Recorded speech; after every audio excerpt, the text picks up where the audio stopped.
Hey guys, welcome to today's 16 Galaxies video. Something different today, which we are taking a look at the Asmus crown rooted hair version of Snake Plissken from Escape from New York. So we can see this image of the box here. This is a slipcover, we'll get to that in a moment. Tells us that it's Snake Plissken, Escape from New York. On the side here, we just have, again, the logos, and then on the back here, we have a countdown for the master clock. And some other imagery from the film there. So once we get rid of the slip, we're going to have this image here. Now what's really interesting is once you've opened inside the box, you do actually get this additional piece for this, which you can just push on there, and then it says Escape from New York. So again, we see that. They don't recommend that you slide this in the box.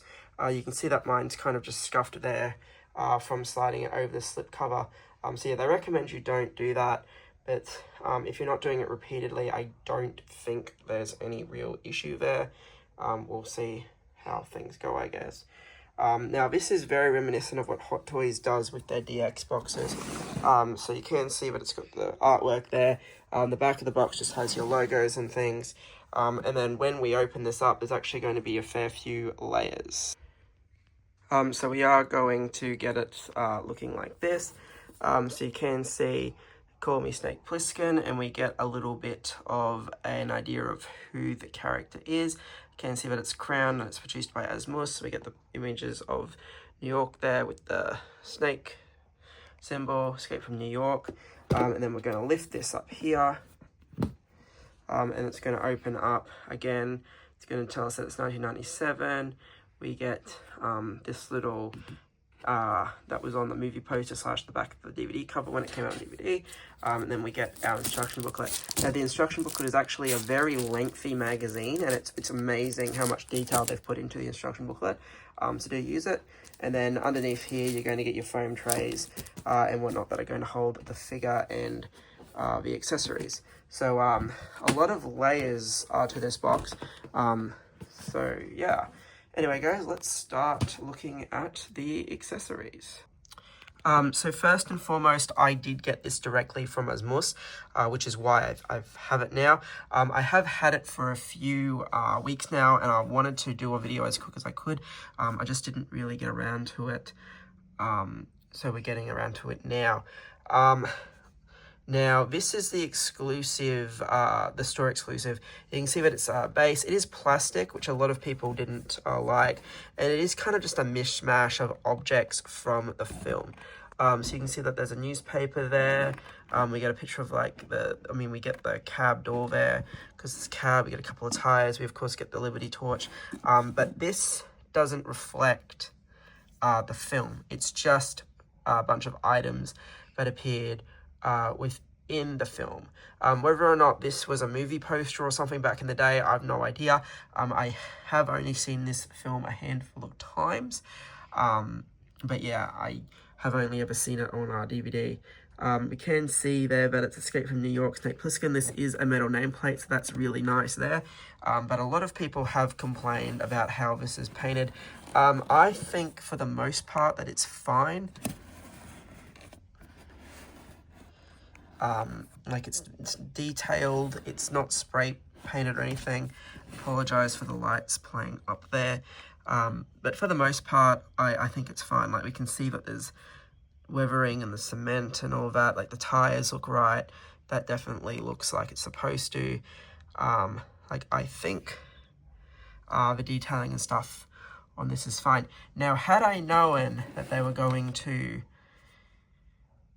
offer the rooted version to standard retail, I probably would have waited and gotten that. Simple for the fact is that if you order from Pop Culture and you have pennies, you can get a 10% off. Now, I got the exclusive base version for the same price that Pop Culture wanted for the rooted version without the extra base, so it was about 630 Australian shipped direct from Asmus. And I said it was really quick postage. It arrived within 2 days, and I've had this guy for almost a month, which is fantastic. However, I could have used, I could have gotten $63 off, which I think would have helped the appreciation of the figure. Because at 630, that's quite high, and we're starting to get into like in-art territory and stuff like that. So anyway, that was just me getting it quickly, but let's take a look at everything else. Alrighty, so you do get an extra pair of seamless arms. Now, I've got the jacket on the figure at the moment. We'll get to that shortly. But basically, if you weren't displaying the jacket and you didn't like the stock arms that came with the figure, they gave you an extra pair of seamless arms if you wanted to do that, which is cool. I haven't used these yet. I don't know if I will. I may actually end up using them, but again, just with my daughter and stuff, it's just hard getting the time to play around with figure displays and changing everything up and stuff. Generally, I pick a nice simple pose with a couple of accessories, and then when I get the time, I play around with the accessories and things. So we get a pair of fisticuffs. So you can see that they're detailed. You can see that they're detailed with veins and different texturing. They got the nails in there.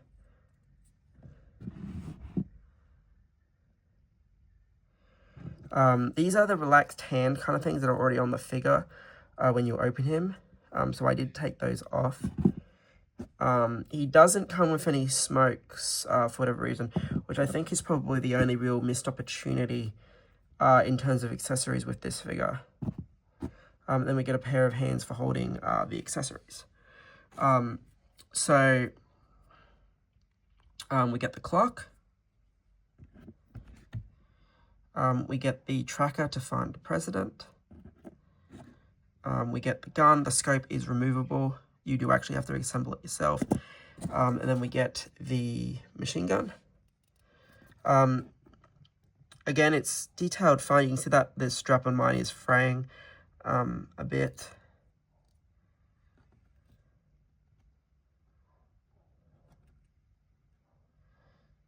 You can remove the ammo just with the bullet clip if you really want to do that. We do get the oversized scope for the machine gun as well. Now, you do also get a variety of pouches. So these are kind of your soft rubbery type material. You can see they have metal clips and stuff. You can place them around the figure. The instruction booklets tell you how to do that. And I believe they do function. And then you get a small one there as well. You also do get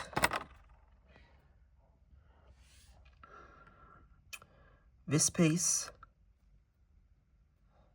And then you get the radio that you can assemble with the antenna up or down, which again can clip on to his belt, and it's not too badly painted or detailed. Like it looks like it should. And again, this is a kind of an old movie, so the props probably weren't the most inventive, detailed things ever.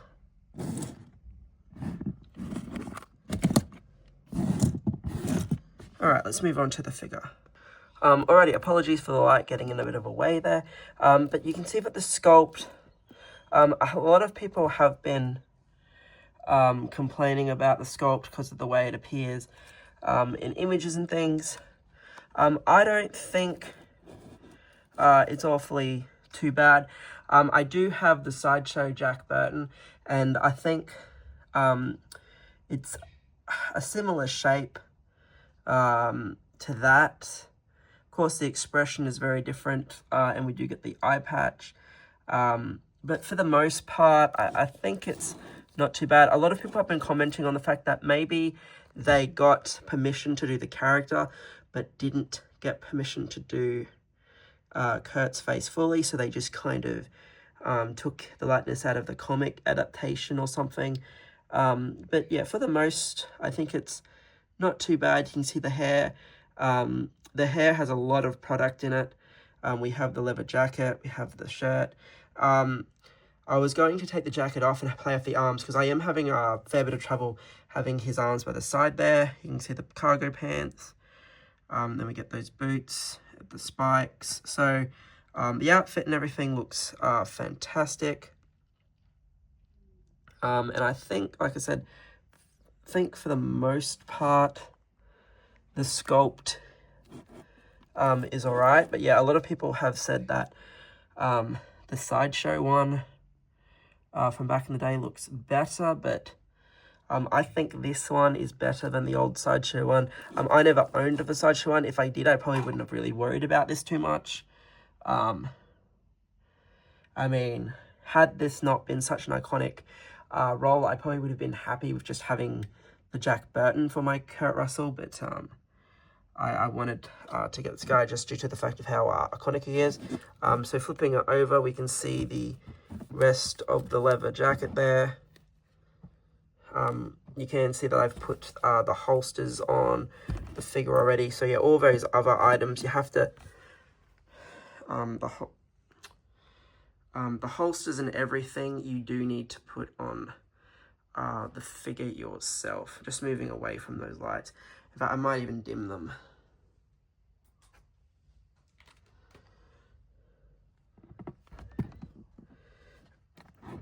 Yeah, so you do have to put all these on yourself, which is just why I haven't got around to doing the rest. And as you can see, like mine, the arms, you get to about here, and then there's a lot of resistance, so I was going to play around with that. The only other really weird thing about this figure is how Asmus have chosen to do the actual head sculpt. Now, I have their Crown Gandalf, which I was really impressed with. But this one here, you can see has a really weird split. So here is the top half of the head. You can see that he obviously has the only one eye that articulates because he's got the eye patch on. You can see that there's a lot of product in the hair. Like, only part of mine is starting to fuzz up, and that's just because of the humidity here in Queensland.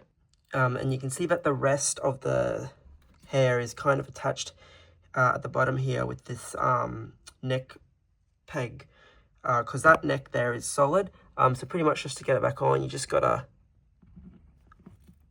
line it back up essentially, and then it will just pop back on, and then you just play around with the neck peg and get it to sit how you want it to sit. So it's just, yeah, it's just an awkward decision to have it split like that, but I think it's because of the way his hair's laid.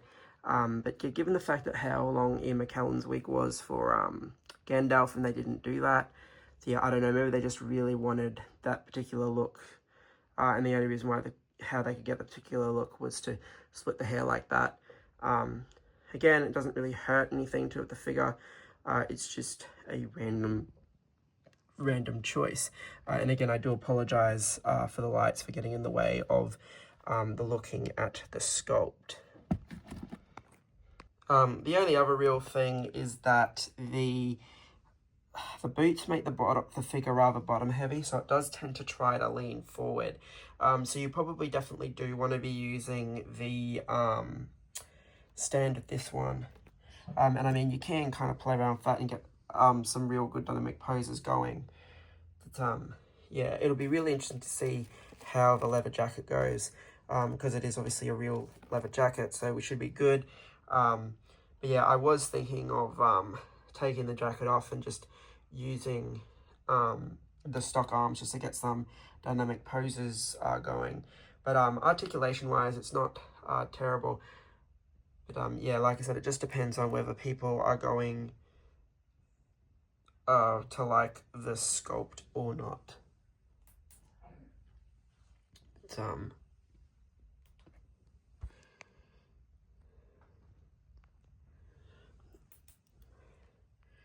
like I said, yeah, I don't really mind it. It's just going to depend on people's preference. And I think, as I said, had I probably used the 10%, I I probably would have felt a bit better about it. At 630, like I said, it is what it is. It's an iconic figure. It's got a ton of accessories. It's rooted and whatnot. But yeah, just couldn't get that $63 off would have been a little bit better. But I have it now. Pop Culture haven't got theirs yet. I don't know when Pop Culture are going to get theirs. So yeah, there is that. Anyway, guys, thank you for checking this out. This has been the Asmus Escape from New York Snake Plissken. Hopefully you enjoyed a look at the figure, and I apologize for the lights playing around with the lights and the sculpt. Thank you again for watching.